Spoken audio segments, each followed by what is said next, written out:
So the Cowboys add another offensive lineman. If you look at the guard room, the interior offensive line room for the Cowboys, man, we are pretty thick in there. There's a lot of guys in there. But my question to you, is this quality or this is only quantity? We got a new lineman in Saahdiq Charles, former Commander, former Titan, former great, LSU champion. You know what I'm saying? He played 35 games suddenly last year or 2 years ago for the Titans. As he got the starting position, he retired. Is he the answer at the guard position? Are we done? Should we not even attack guard at all, or not even with the first overall pick for the Dallas Cowboys? We'll answer that next.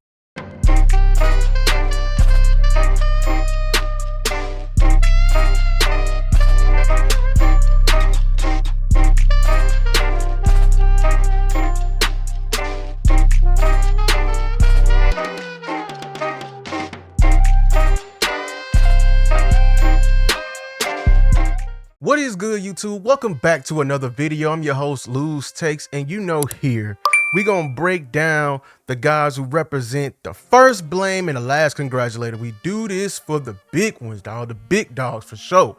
Listen, the Cowboys get another offensive lineman here, and we got some film to break down. We got a treat today, but let's get right into it. So look, this very first play, we're getting some very good action, here. We got a power scheme run, something we're going to be seeing a lot in the new shoddy scheme. All right, we got some counter action, a GT counter, if you will. This stands for guard and tackle, which means the guard is pulling to kick out, and the tackle is pulling to insert onto the +1 linebacker. +1 meaning play side. That's another name for play side linebacker. But for right here, they're comboing up to the backside linebacker, or if this guy want to become the backside, we'll pick him up right here. But we got to look at Saahdiq Charles, as he's the pullout guy. We're looking for strength. We're looking for a good kick out, and we're looking for just movement in general. Now, as we take a look, here he is, solid stance. He pulls. Let's hope he's aiming inside out for this guy so we can create a nice lane. It's best to aim for the inside shoulder of the defensive end. So he goes in. That's a good plop right here. It's some good action. I love that. Even though he failed, that shows me he's trying to knock the block off of that defensive end right there. That's a solid rep. Now here's another play right here. We're going to go see, let's get into some pass protection. Let's see how he handles it. Now we're in the half-man slide, if you will, and I believe he's on the man side of the protection. If he is, I mean, he's lined up against 91 LJ Collier here around this time. By the way, this film is from like 2 years ago, and this guy was a top pick right here.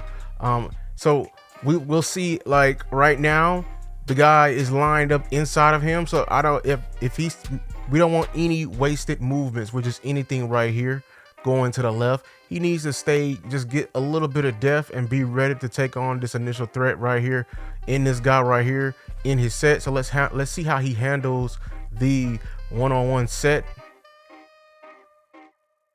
right there. So he takes an inside step, which I love, to protect the inside, because if y'all always know why offensive linemen always protect the inside, well, because the A gap is the most inside gap is the fastest route to the quarterback. So the fastest route to the quarterback is the A gap, the second fastest is the B gap, and the third fastest is the C gap. Right there, he takes an initial step with that right foot, lets LJ Collier know, say, no sir, not me. No sir. And he protects that inside, which I love. So let's see how he finishes his rep. Says right now, let's see. Okay, it gets a little off balance there. That's why you gotta sure up that.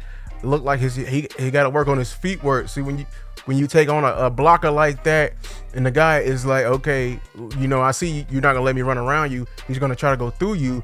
Well, you gotta hurry up and resync your hips and get your feet. So look what he does right here. Like, you see how he catches him, and look, he's trying to hurry up and get them tree trunks back into the ground so he can get back in position here so he can stop the bull rush. See right there, that's the vice That is what we're looking for in that. I appreciate him for doing that. Vicing, that's the term right there when he's trying to, to anchor down. That's another term for it. But he's sitting down and trying to, this is where you fully grasp and you got your bearings under you of the initial strike by the defensive lineman, and now you neutralize the bull rush. Good job by him. It could have been just a tad bit better, but good job. So here is something I'm excited, to get from this kid, even though like he may be 2 years removed, but I just know something like this is not going to leave. This is something you got to be born with, and this is that attitude, that strike. And I feel like this is probably the best part of his game. Like his technique may be wonky in other areas, but I'm telling you, in one section that he always thrives is the combo duo block with the center, and it's all in the footwork. So right now they got these duo blocks right here, which they're comboing up. But the key to this, like, and I was emphasizing in my earlier videos, both guys need to stay square, and it's all in the footwork. So how it works is, so they're both comboing up, like I said. It's a step here, and then an even harder and more vertical step here, and you're trying to get his shoulder on his 1 or on his 9, and the center got to get his shoulder to do the same thing, but with the opposite feet. He got to do his right foot, get that left foot as vertical right here, and we need to get low and drive him back. But it does not happen, and it's a beautiful sled that I used to do as a in my days when I played, and they still got this sled. But it's not like a normal sled. If you don't get leverage on this, you're not gonna get movement, and I think he does this beautifully right here. So I think this is one of the key areas that you can highlight into his game that he can bring over, because this is something like you're only born with, because it's hard to teach. It was because it took me a while to even learn this, Cowboy Nation. So look at this. Here he goes. Look, rewind it. Look at them feet. There you go. Now he could have oversized the left foot, just a tad bit more. He's lunging just a little bit, but he's trying to hurry up. He's excited to go smash something. I appreciate the attitude right here. So like he look right here. This is beautiful. This is a beautiful picture right here. We gotta circle it. Gotta circle it. You know what I'm saying? This is hip to hip. No space. The guy, they're low. This guy is low, and look. This is the threat they're going to fold off on right here, this linebacker. So 63 got to hurry up and overtake. But I'm telling you right now, on the film I saw, when it came to doing this block, he did good job. Now, he does have that problem that Brock Hoffman does. It's when he gets off, he doesn't really run his feet. Actually, his feet can get a bit, heavy, and you can see that in the passing game. So right here, I want him to run the feet back a tad bit more, but it's the end of the rep right there. I got more examples to show you. All right, now here's another play. This is going to show off how well he moves, because if he's gonna be playing guard for the Cowboys, and we're introducing a new power scheme, you got to be able to do the power run. We already seen your front side double team. Now we need to be able to see how you do when it's time for you to pull. Now this is a great example of that. Now here he is right here. He's going to be pulling and inserting as a power scheme. So let me draw it up for anyone who don't know what the power scheme is. So he's going to be pulling down the line and inserting. It's important he gets on his high horse, because this guy right here is reading his butt and trying to cut off immediately. These guys, if they do their job, no penetration, so we can have a very flat pathway for this guard. Okay, and if we do this correctly, let's see. Here we go. Now he's going to pull down the line. Now look, the offensive line is getting good leverage. His path should be, but look at that. He's tripping over his feet right here, man. The path is right here. You gotta be an athlete. You gotta be a big athlete and get around it. So he stays tight though. What he's gonna do to number 7? It's a good little pop right here, but this is what I'm talking about right here. Right here, this play could have been more. If he doesn't go there out of control, and you can tell he's just out of control. Just look at his hands. Look at his hands. He's not in control. He's trying to lead in with the shoulder, but I don't know what they teach in Washington, but this is an insert block. You can't he's trying to do kick block technique on the insert. So if he gets right here, man, this play, and I hate him doing this for Washington. This play at least gets, look, this is the cut lane right here, and he's with the safety. That's the whole point of a blocking scheme. We're trying to get the running back on the safety, or at least this guy may come in and insert. But like, you don't get hands on this guy. You're in close position, but you just need to come more control. This play has a chance, and I know his offensive line, gets on him. His offensive line coach gets on him for this, because this play could have been for more, and we're leaving meat on the bone right here with this play right here. So look, him running his feet. I appreciate him finding more work, but hey, we got to do it right the first time. But this is a play where he struggles a bit. Now, I showed you in a pass protection where he was in the 50-man protection, and he was on the other side as a man where he was only responsible for one man. But now he's on the side of the zone protection. Now, this is where more of the mental side needs to be shown over here. I mean, even though it needs to be shown everywhere, but why is that? If we're in the zone protection and if half the offensive line is in zone, everyone is just responsible for this gap right here. Everyone's responsible for the gap to the left right here. If we're in the zone protection, anything over face, all you need to do is make sure you get a good punch so the guy next to you is ready to overtake. So if you understand the rules right here, this is the basic rules of the zone side. I am responsible for the gap to my left. Now, I understand, like, it may change, right? But if the center is fighting with somebody, and okay, let me show you. If the center is fighting with somebody and they're over here and he's getting ready to fold off in to your gap, this guy becomes your man and y'all both attack here. If the guy is going outside with the tackle and then he decides to fold in, this is also your gap. So why is this important? Why is this a mental game? Well, if you don't have anyone, you need to be paying attention to the gaps you're responsible for, and this is what he did a bad job as I saw, routinely on film. So let me play this right here. Here we go. We're running it. Look at it right here. Okay, look, like I said, there's going to be some times in the zone side of protection where you don't have anybody initially. But what you have to do, like, I love he's doing the hand here. You're supposed to do that because it's supposed to act as your eye. So as you're looking over here, you're looking at the tackle and making sure, this end right here does not fold off. Right here does not fold off inside. This is your eye. This hand is your eye to see if this guy is folding off into your block. But look, this is why, even with this protection, I'm explaining it to you, and it's so, it may seem simple. It's easier said than done because it's smarts plus instinct. So, like, if the guy, look, this is where he goes wrong. The end clearly right here has declared himself. Look at the end. Pay attention to the end on the tackle. The end has clearly declared himself as a C-gap rusher. Why is your eyes still looking over here? Now, this is the coach in me.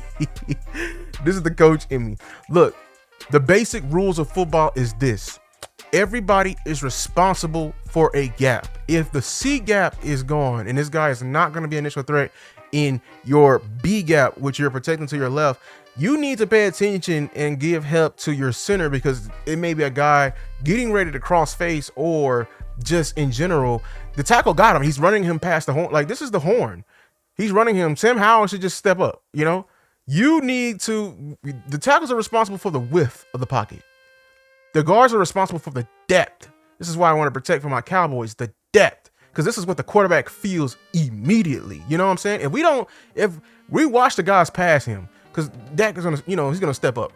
The guys in front of him, Dak can't get away from. No one can get away from. That's a rush. That's a QB's worst nightmare. So that's why it's super important that we handle this in the inside. So look, he does a bad job here. To this point, I'm gonna show in the slow motion. Look, he's looking back right, and he's looking at his hands, but right here, I would have. There's no need to look back left. Continue to get gap. Now it's time to give you a hard shoulder and help out 63 and 76. Because 76, he was in the man slide, but sometimes you get pulled in the zone if your man want to act a little crazy and want to come over to these gaps. But right here, it's time he's the only man without work. Find work. Come smash the hip. Smash this hip right here and knock this out.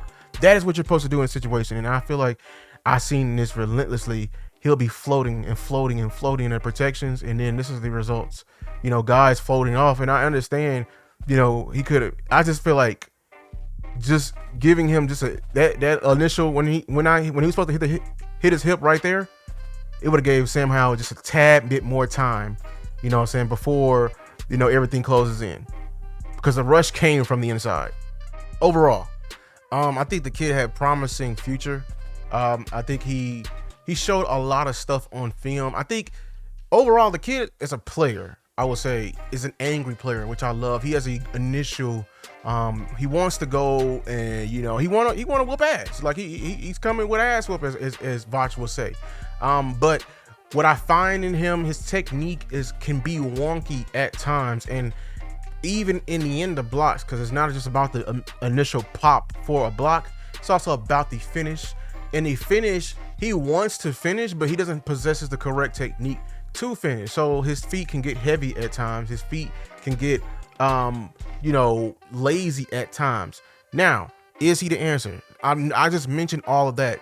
Now let's mix that in with him not playing football for like a year and a half. Okay, he's already a heavy-footed guy with playing football consecutively, in his football life up until now, and now we're asking him to come and compete with Brock Hoffman for the starting NFL job. I can only pray he's been working out, but dog, I'm a big guy myself. I already know, like he may be working out, but big guys have big guy tendencies, and I don't think you're gonna be able to, just grow out of them overnight. There's a reason why you need to be in a program if you're playing football and being with that program, so they can keep an eye on you, so they can have personalized, training with you. You can only do so much. Now he's coming here, he's hungry. Hopefully he can, build up on it, but there's some things in his technique that Clayton Adams is going to have to, clean up, especially in his pass pro. Him seeming lost in the pass pro. I'm gonna be very much so paying attention to that in the preseason and games to come. Can he compete with Brock Hoffman? I don't know. I'm gonna say no right now, and this is my problem with the front office. This was a cheap get for them. This guy has promising future, still young, but like, how does this?